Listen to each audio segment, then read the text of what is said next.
Good morning, class. I hope you all are fine and studying well from your home. Students, as you all know that we are studying the chapter metals and non-metals.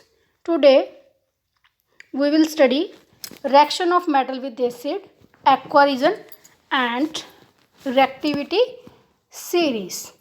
Okay. Also reaction of metal with salt. Students, now let's see here. Reaction of metal with acids. Metal usually displays hydrogen from dilute acids. Metal usually displays hydrogen from dilute acids. Only reactive metals like copper, silver and gold do not displace it. Copper, silver and gold do not displace it. Okay. ਇਹ activity series ਦੇ ਵਿੱਚ ਪਤਾ ਚੱਲ ਜੂਗਾ ਰਾਜੇ ਤੁਹਾਨੂੰ ਕਿ ਕਿਹੜਾ ਮੈਟਲ ਜ਼ਿਆਦਾ ਰਿਐਕਟਿਵ ਹੈ which is more reactive which is less reactive okay we will study further reactivity series. Now see here reaction of metal with the dilute acids. Metal plus dilute acid. First of all, what is meaning of dilute acids? Dilute acid means large amount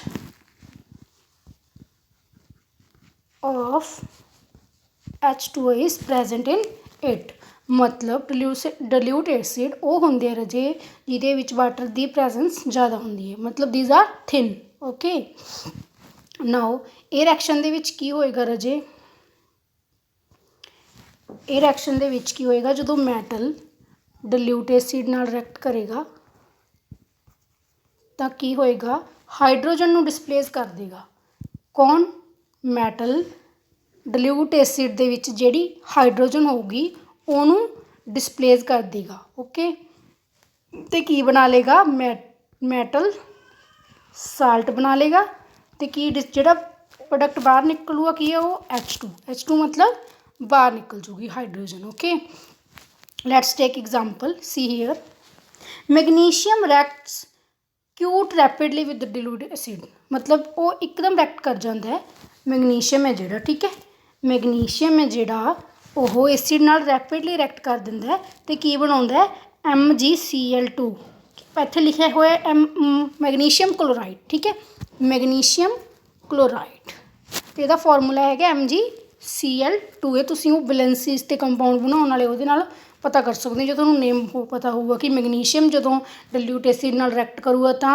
magnesium chloride बनाऊगा सब तो पहली गल तो ये तुसीं की करना है जिहड़ी एसिड दे विच हाइड्रोजन होगी H2 होगी सिर्फ उहनूं बाहर कढ दो जिहड़ा बचदा प्रोडक्ट होगा वो अड लग जूगा ठीक है तो देखो इहदे विच मैगनीशियम है ठीक है तो HCl है ठीक है तो मैगनीशियम क्लोराइड बनाउणा है तो H2 बाहर कढ़ना है ठीक है तो मैगनीशियम जदों HCl नाल रिएक्ट किया ठीक है तो मैगनीशियम क्लोराइड बना लिया मैगनीशियम जदों HCl नाल रिएक्ट किया तो MgCl बनाऊगा ठीक है मैगनीशियम क्लोराइड बनाऊगा मैगनीशियम है जिहड़ा वो इहदे विचों H2 कढ़नी है बट इत्थे कल्ली H है तो आपां इहनूं 2 लगा दईए अगे H2 बन जाओ इत्थे तो इत्थे 2 बन गया तो मतलब Cl नाल भी 2 आऊगा क्योंकि जो बाहर 2 लग्या वो H ਲਈ भी है तो Cl ਲਈ भी है तो आप लैफ्ट हैंड साइड पर जे HCl दे 2 मॉलीक्यूल्स ने H दे भी 2 ने तो Cl दे भी 2 ने तो इधर भी Cl दे 2 होणगे मैगनीशियम तो एक है तो इधर भी एक है ठीक है इत्थे Cl दे 2 ने तो हुण देखो बाहर कढ़ता आपां ने H2 ठीक है आ रिएक्शन बनूगी मैगनीशियम प्लस HCl पहला सिर्फ एम लिखना है तो MgCl बन जूगा मैगनीशियम क्लोराइड का फॉर्मूला होंदा है MgCl ठीक है तो बाहर कढ़ना H2 आपां नूं 2 क्यों लगाना पिया राजे इत्थे क्योंकि आपां ने H2 बाहर कढ़ना सी जे इत्थे 2 लगावांगे तां ही H2 बाहर कढ़ पावांगे तो Cl नाल 2 क्यों लगाना पिया क्योंकि जे 2 दोनों के अगे लग्या तो इधर भी लैफ्ट हैंड साइड ते राइट हैंड साइड ते आपां ने पढ़िया सी ना कि इक्वल नंबर ऑफ मॉलीक्यूल्स होणगे हर एक एलीमेंट ते जे लैफ्ट हैंड साइड ते मैगनीशियम 2 ने आ लैफ्ट हैंड साइड इधर आहा एरो तो बाद है जो प्रोडक्ट्स ने राइट हैंड साइड च आउंदे ने ठीक है जे इधर लैफ्ट हैंड साइड दे विच 2 मॉलीक्यूल्स ने हाइड्रोजन दे ते क्लोरीन दे ठीक है तो इधर भी किन्ने होणगे हाइड्रोजन ते क्लोरीन दे दो मोलीक्यूल्स होणगे। ओके हाँ जी, एक बार होर देख लैंदे हां।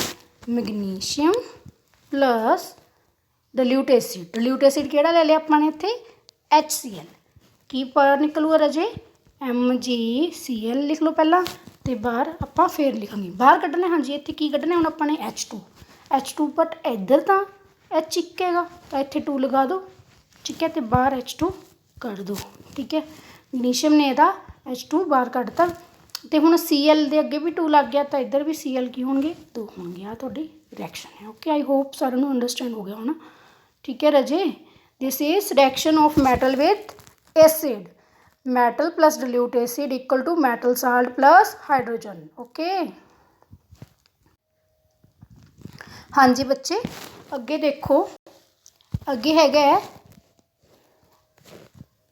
एक्वा रीजिया, एक्वा रीजन या एक्वा रीजिया। एक्वा वैसे एक्वा का मीनिंग की होंगे कि वाटर का सोल्यूशन, वैसे तो सोल्यूशन होंगे एक्वा का मीनिंग, ठीक है।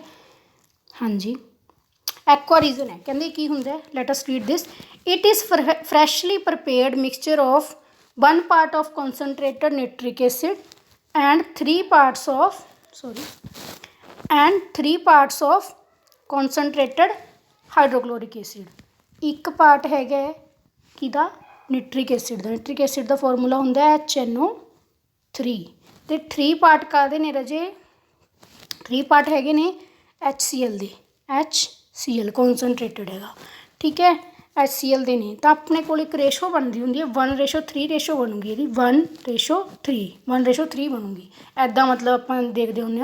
यदा मतलब की है कि 1 part HNO3 का तो 3 part HCl का मतलब है कि जदों आप एक बीकर है, ठीक है, इत्थे ਇਹਦੇ ਵਿੱਚ ਕੀ ਕਰਾਂਗੇ, ਕਹਿੰਦੇ ਆਪਾਂ 1 ਪਾਰਟ ਨਾਈਟ੍ਰਿਕ ਐਸਿਡ ਲਿਖਿਆ ਨਾ, 1 ਪਾਰਟ मतलब ਇਹਦੀ 1 ट्यूब, ये टैसट ट्यूब आईਆਂ ਹੁਣ ਦੇਖਿਆ ਹੋਣੀ ਤੁਸੀਂ ਕੈਮਿਸਟਰੀ ਲੈਬ ਦੇ ਵਿੱਚ ਟੈਸਟ ट्यूब ਹੁੰਦੀ ਹੈ ਰਾਜੇ, ठीक है। 1 पार्ट मतलब 1 टैसट ट्यूब किहदी लैनी है HNO3 दी, ते 3 पार्ट मतलब 3 पार्ट HCl दे लैने ने जे, तो ਉਹਦੀਆਂ ਇਹੋ ਜਿਹੀਆਂ 3 टैसट ट्यूब्स 1 2 3, ਇਹਨਾਂ ਨੂੰ ਆਪਾਂ ਫਿਰ ਕੀ ਕਰਨਾ, ਕਹਿੰਦੇ एक बीकर ਦੇ ਵਿੱਚ ਪਾ ਦੇਣਾ। मतलब ये एक्वा रीजन की है, मिक्सचर है ना, ये की है 1 पार्ट मतलब 1 टैसट ट्यूब HNO3 दी है, तो 3 पार्ट मतलब 3 टैसट ट्यूब्स की ने HCl दियाँ। ओके हाँ जी, नैक्सट देखते समझ आ गया हूँ, आई होप सोनू सारिਆਂ ਨੂੰ कि किदां दा मिक्सचर है, एक मिक्सचर बन गया।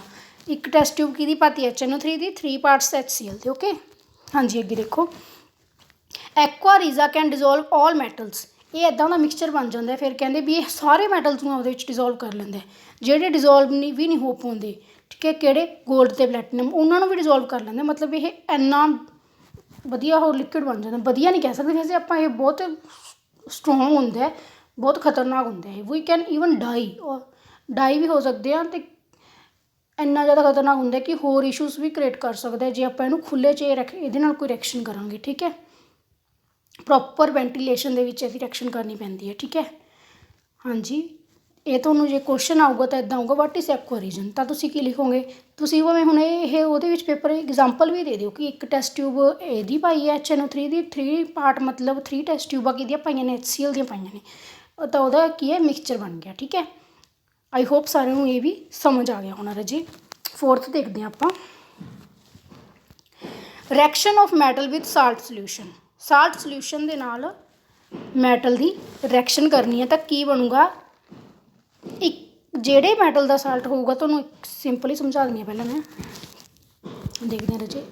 साल्ट है कहते बी का, एवें रिएक्शन करनी है, तो मैटल है